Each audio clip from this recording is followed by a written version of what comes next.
Shalom. Ya, hari ini kita bersyukur karena masih diberi anugerah hidup dari hari lepas ke hari ya. Roh Kudus itu menjadi kekuatan kita senantiasa. Jadi Bapak Ibu terkasih dalam Tuhan, masih bicara tentang indahnya hidup dalam karya Roh Kudus. Karena memang ini adalah zamannya karya Roh Kudus. Kita dalam iman kita percaya ada peranan Allah sebagai Bapa, Allah sebagai Anak, dan Allah Roh Kudus.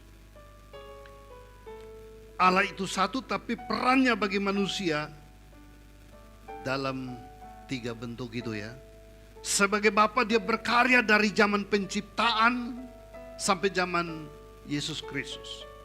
Mengapa disebut Bapa? Karena dia yang memfasilitasi, yang mengadakan, yang memelihara, yang memberkati. Jadi Allah sebagai Bapa kita. Disebut sebagai Allah, sebagai Roh Kudus, sebagai anak karena dia datang ke dalam dunia. Allah menjelma menjadi anak manusia untuk menyelamatkan kita. Ada masa Bapa, masa karya anak sudah selesai dan masuk kepada masa karya Roh Kudus. Sejak Yesus naik ke sorga, Roh Kudus dicurahkan bagi semua manusia supaya hidup dalam karya Roh Kudus. Jadi kita pada zaman ini itu hidup pada zaman karya Roh Kudus. Nah itu Bapak Ibu terkasih dalam Tuhan, peran Roh Kudus itu sudah ada dari zaman dulu. Coba kita mulai melihat Kejadian pasal 1 ayat yang kedua. Di situ dikatakan begini. Kejadian 1 ayat 2. Bumi belum berbentuk dan kosong. Gelap gulita menutupi samudra raya. Dan roh Allah melayang-layang di atas permukaan air. Bapak Ibu, pada awal mula bumi belum berbentuk dan kosong. Itu roh Allah sudah ada ya. Roh Kudus sudah ada saudara-saudara ya. Itu sudah ada sejak awal. Jadi dia sudah ada sejak awal. Bukan pada akhir ini saja. Hanya perannya yang berbeda. Nah, ini harus dipahami begitu. Allah itu sudah ada sejak semula. Yesus Kristus juga sudah ada sejak semula. Bapa, Anak, dan Roh Kudus itu sudah ada sejak semula. Ya, kita lihat di sini, bumi belum berbentuk dan kosong. Gelap gulita menutupi samudera. Roh Allah sudah melayang-layang, sudah ada. Berarti Roh Kudus telah ada sebelum penciptaan bagi kita ya. Ya. Yang menarik bagi kita untuk dipelajari di situ bahwa di saat kita seperti bumi yang kosong, tidak ada harapan hidup kalau kosong itu Bapak Ibu ya. Coba Bapak Ibu masuk di rumah sekarang, kemudian rumah Bapak Ibu atau tempat kos kosong semua, nggak ada barang. Wah, ini kira-kira apa yang terjadi?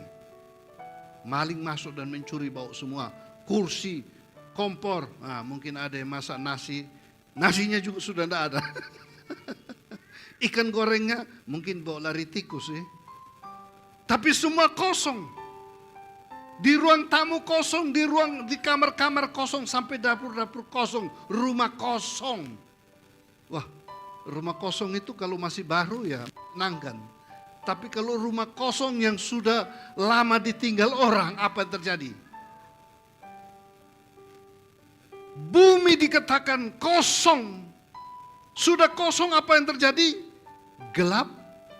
Udah gelap. Sudah kosong, gelap gulita. Wah, masuk sebuah ruang yang tidak ada harapan. Itulah gambaran kehidupan kita juga mungkin. Kehidupan kita kosong, tidak ada harapan. Roh, tapi roh Allah ada. Ada harapan. Amin. Di mana ada Tuhan, di sana pasti mujizat terjadi.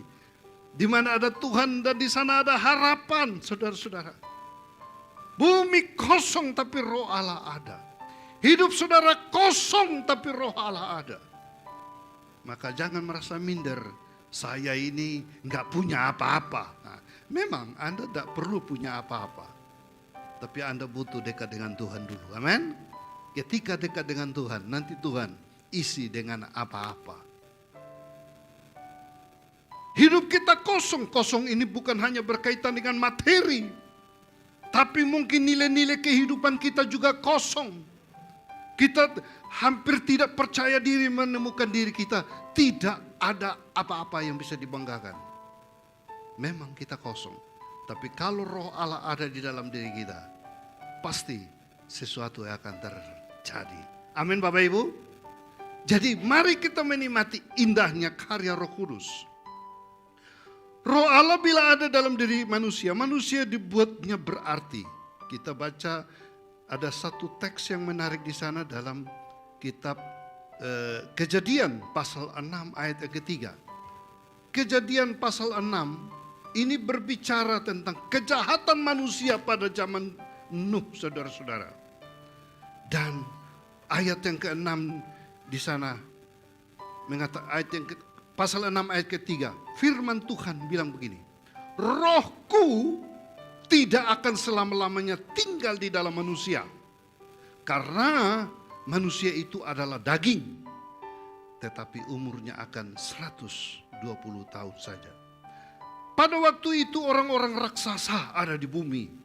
Dan juga pada waktu sesudahnya, ketika anak-anak Allah menghampiri anak-anak perempuan manusia dan perempuan itu melahirkan anak bagi mereka. Inilah orang-orang yang gagah perkasa di zaman purbakala.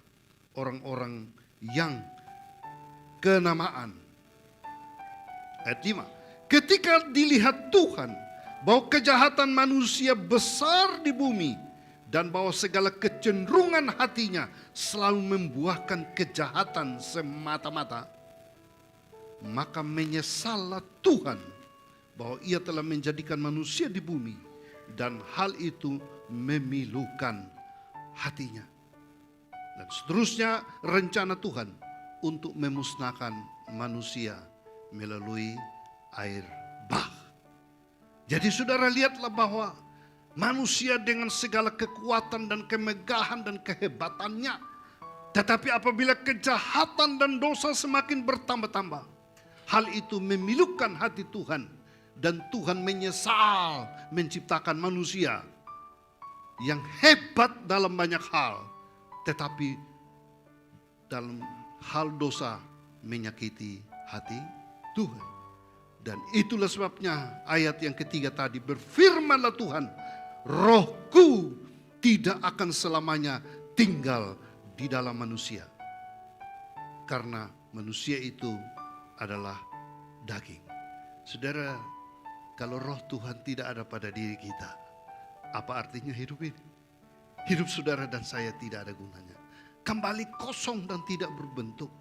Segala kemampuan, segala keahlian, kegagahan apapun yang kita miliki tidak ada gunanya bila tidak ada roh Tuhan di dalam diri kita.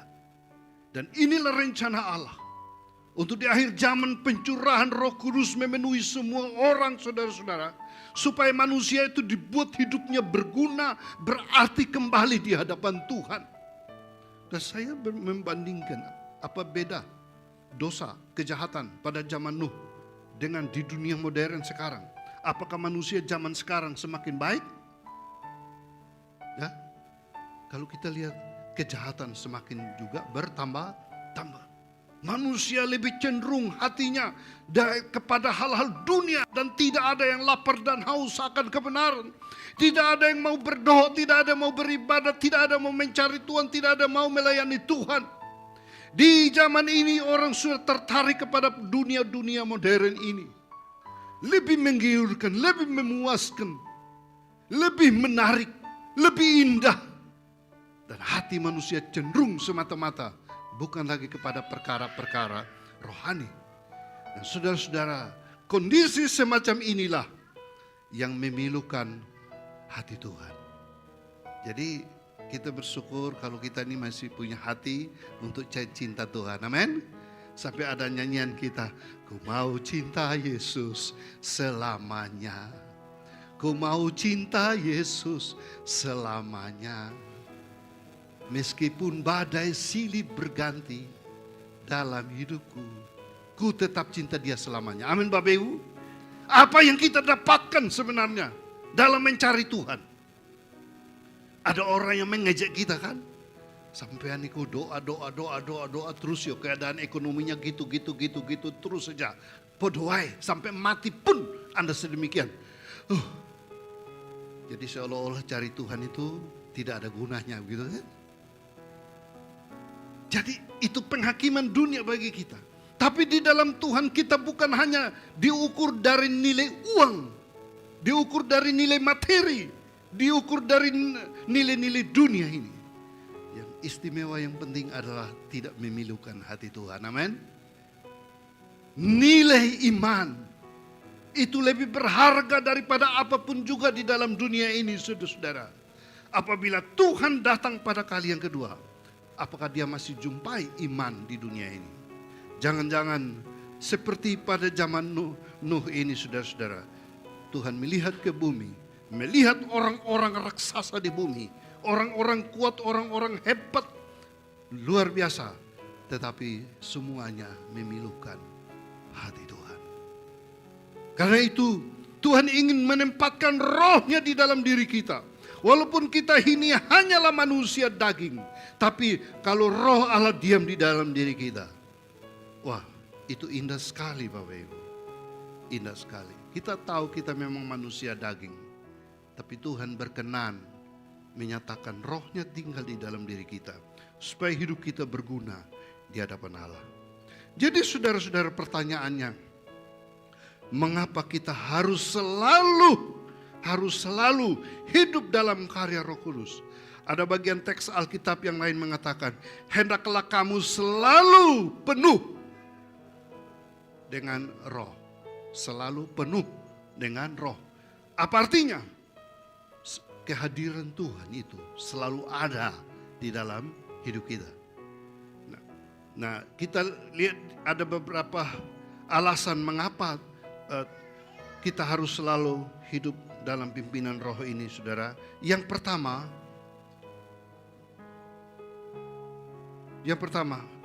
dari 2 Timotius 1 ayat 6 sampai 8, lanjut slide-nya. 2 Timotius 1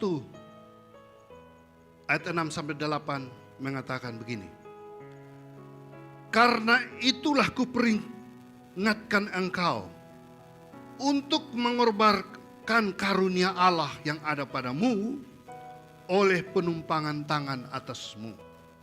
Sebab Allah memberikan kepada kita bukan roh ketakutan, melainkan roh yang membangkitkan kekuatan, kasih, dan ketertiban. Jadi, janganlah malu bersaksi tentang Tuhan kita, dan janganlah malu karena aku, seorang hukuman karena Dia. Melainkan ikutlah menderita bagi Injilnya oleh kekuatan Allah. Saudara, alasan pertama mengapa kita harus selalu hidup dalam karya Roh Kudus. Karena dengan karya Roh Kudus selalu membangkitkan kekuatan, membangkitkan kasih, dan membangkitkan ketertiban. Itu dalam 2 Timotius 1 ayat 6 sampai 8. Ini penting Bapak Ibu. Sebab Allah memberikan kepada kita bukan roh ketakutan, ayat 7, melainkan roh yang membangkitkan kekuatan. Roh Kudus, roh yang membangkitkan kekuatan. Amin Bapak Ibu. Ini pentingnya hidup dalam roh, membangkitkan kekuatan. Saudara, sejauh mana kita kuat ya? Ada orang yang kuat, betul sekarang kuat, tapi ketika datangin masalah, dia lemah juga ya, lemah juga. Ada orang hebat kelihatannya, tapi begitu berhadapan dengan banyak masalah dalam keluarga, pribadi, pekerjaan, lemah juga.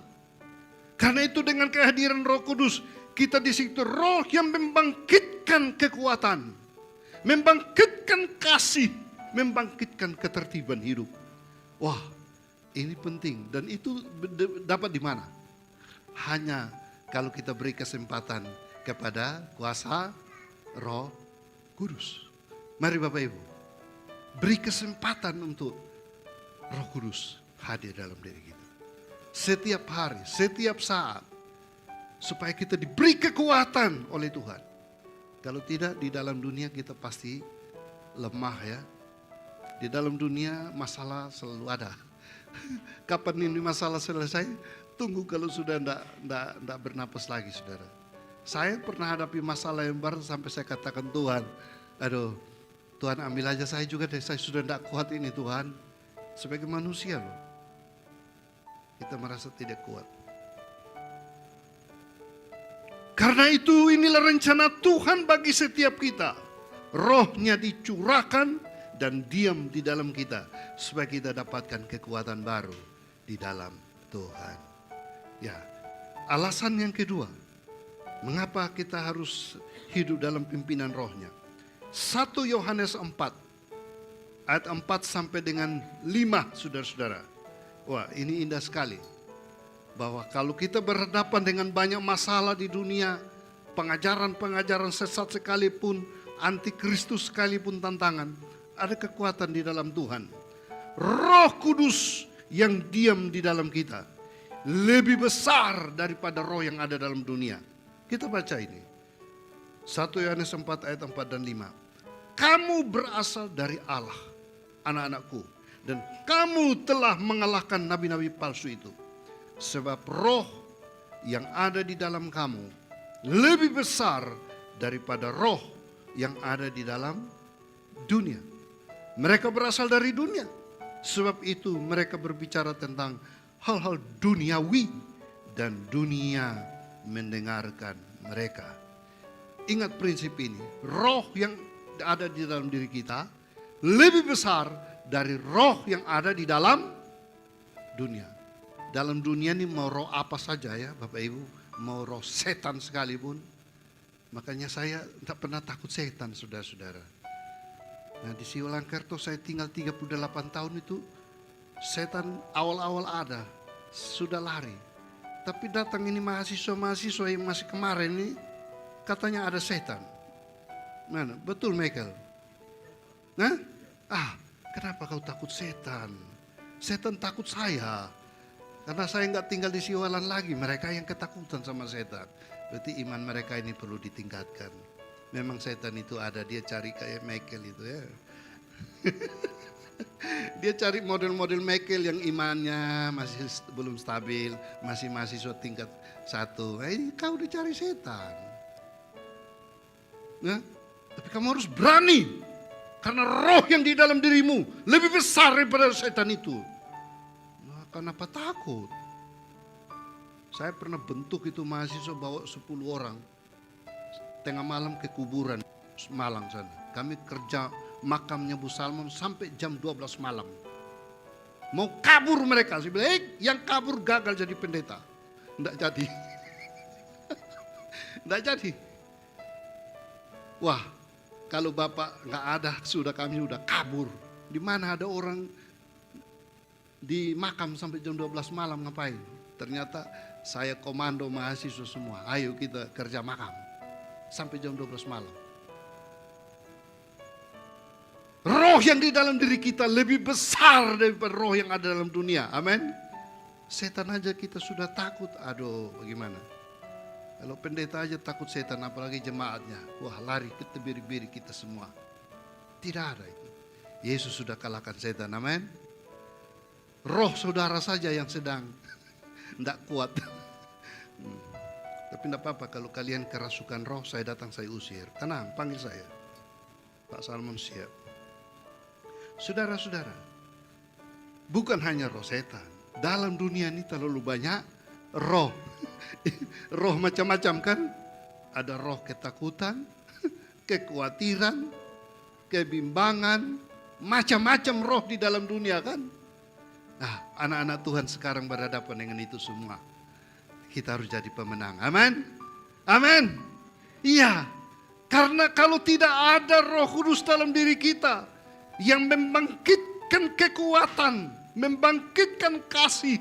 Wah, bagaimana hidup ini tanpa Tuhan? Tidak ada guna lagi hidup ini. Hanya penuh dengan ketakutan dan kegelisahan. Kita harus berani. Karena itu Yesus memberikan kuasanya kepada kita. Gak usah takut kamu sekarang. Maka Yesus mengutus. Pergilah, jadikan semua bangsa itu muridku. Supaya mereka percaya, supaya mereka itu punya kekuatan ilahi. Kekuatan baru. Saudara-saudara, mari Bapak Ibu, gak usah takut. Gak usah takut, Tuhan menyertai. Jadi kalau kita hidup dalam Roh Kudus, nggak ada ketakutan lagi kan? Ya, Dia lebih besar. Alasan ketiga, mengapa kita harus hidup dalam Roh Kudus? Efesus pasal 1 ayat 13 dan 14. Efesus pasal 1 ayat 13 dan 14. Roh Kudus sebagai jaminan bagi kita. Di dalam Dia, kamu juga, karena kamu telah mendengar firman kebenaran, yaitu Injil keselamatan. Di dalam Dia, kamu juga, ketika kamu percaya, dimeteraikan oleh Roh Kudus yang dijanjikannya. Dan Roh Kudus itulah jaminan bagi kita sampai kita memperoleh seluruhnya, yaitu penebusan yang menjadikan kita milik Allah untuk memuji namanya. Ya, saudara, Roh Kudus itu sebagai jaminan keselamatan kita.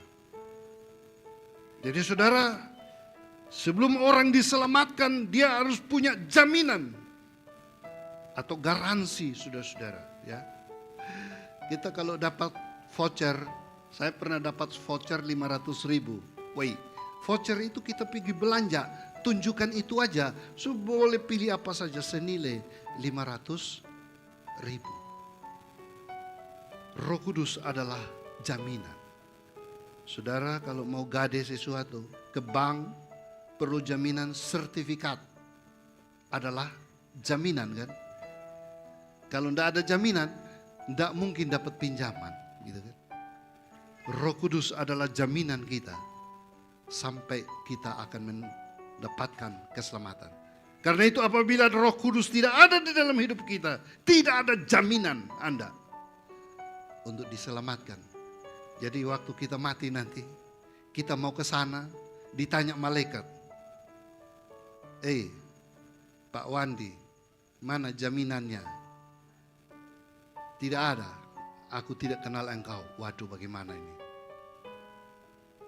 Andreas, mana jaminan kamu datang ke sorga? Oh, tidak ada. Waduh, apa jaminannya? Roh Kudus. Kita hanya katakan, Rohmu Tuhan ada di dalam diriku. Setiap hari aku hidup dalam pimpinan Rohmu.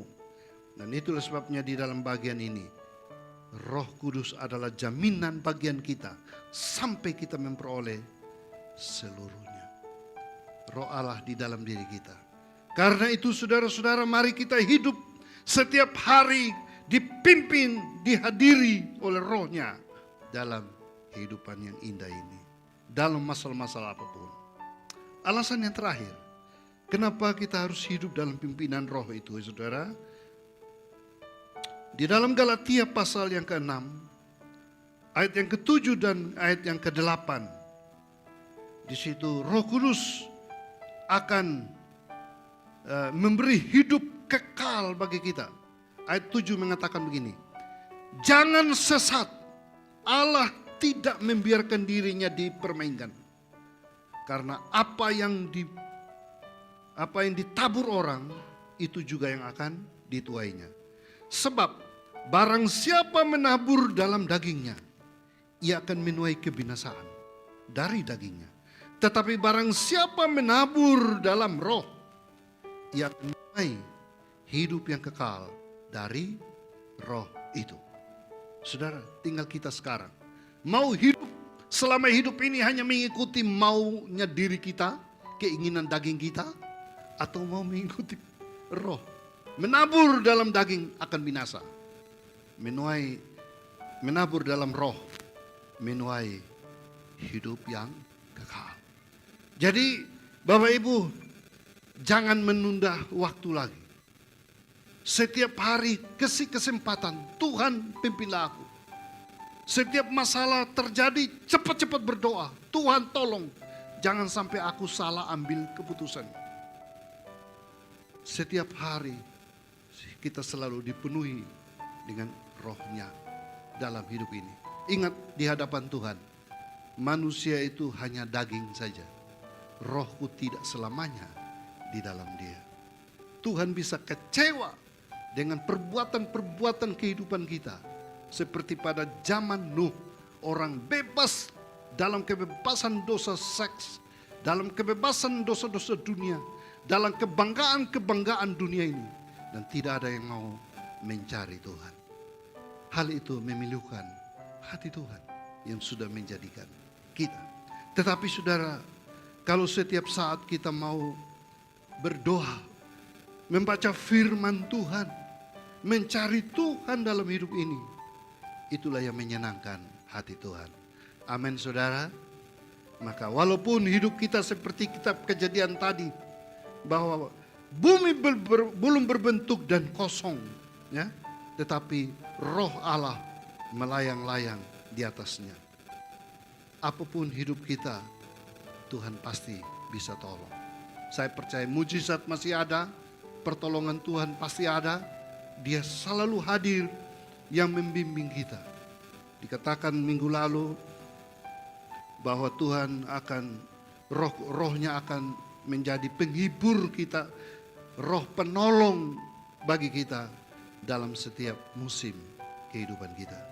Nah itu Bapak Ibu, di minggu ini kita sudah ambil keputusan datang karena pimpinan roh Tuhan. Saya yakin Bapak Ibu datang karena pimpinan Tuhan. Tadinya saya dengar info banyak jemaat yang akan bepergian. Jadi dalam pikiran saya mungkin hanya 5 orang yang datang gereja. Tidak apa-apa, 1 orang pun saya siap khotbah kok. Tetapi ternyata banyak juga yang datang. Ya, kita bersyukur. Berarti kedatangan Bapak Ibu itu karena Roh Kudus bekerja di hati. Amin.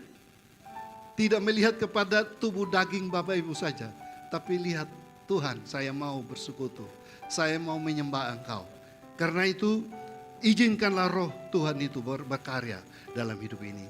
Kalau Roh Kudus berkarya dalam hidup ini, di situ tadi dikatakan ada kekuatan, ada kasih, ada sukacita, ada damai sejahtera dalam hidup ini. Amin Bapak Ibu. Mungkin dompet-dompet lagi kosong, tidak ada masalah dengan dompet kosong dengan Roh Kudus. Roh Kudus tidak ada hubungannya dengan dompet kosong. Ya toh? Mungkin di rumah beras tinggal 1 kilo, nggak ada hubungannya Roh Kudus dengan beras 1 kilo. Bukan karena tinggal 1 kilo, Roh Kudus juga tinggal 1 kilo. Ada hubungannya. Tidak ada hubungannya dengan masalah-masalah yang berat apapun. Seberat apapun masalah, Roh Kudus tetap ada sebagai roh penolong. Karena itu Bapak Ibu, biarlah kita selalu dipenuhi dengan kehadiran roh. Tuhan tidak ada loh secara fisik. Saudara di seluruh dunia mau cari Tuhan di mana? Saya sudah tanya semua pendeta di seluruh dunia, cari Tuhan itu di mana? Nggak ada yang ketemu Tuhan di Amerika, nggak ada.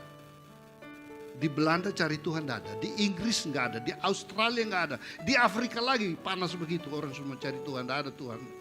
Mau cari Tuhan di mana? Mau di Indonesia, Indonesia terlalu banyak manusia, mau cari Tuhan di mana? Cari Tuhan secara fisik tidak ada di dunia ini. Tapi saya yakin Tuhan ada. Dalam bentuk rohnya, dia ada di mana-mana. Amin. Amin. Tuhan ada bagi kita. Karena itu, ini hanyalah tubuh daging. Casing, kalau HP itu casing luarnya saja. Tapi roh yang ada di dalam diri kita, itulah yang membangkitkan semangat hidup ini. Amin. Itulah yang membakar kita. Itu yang membangun komunikasi kita dengan Tuhan setiap saat. Itulah yang membuat kita mengalami aliran damai, sukacita, surgawi memenuhi hidup kita. Kalau namanya berkat jasmani mah otomatis deh Tuhan tahu. Bapamu di sorga tahu apa yang kamu makan, kamu minum, kamu pakai. Carilah dahulu kerajaan Allah. Hadirkanlah rohnya dalam hidup ini untuk membangkitkan kekuatan baru, sukacita dan damai yang berlimpah-limpah menyertai hidup ini.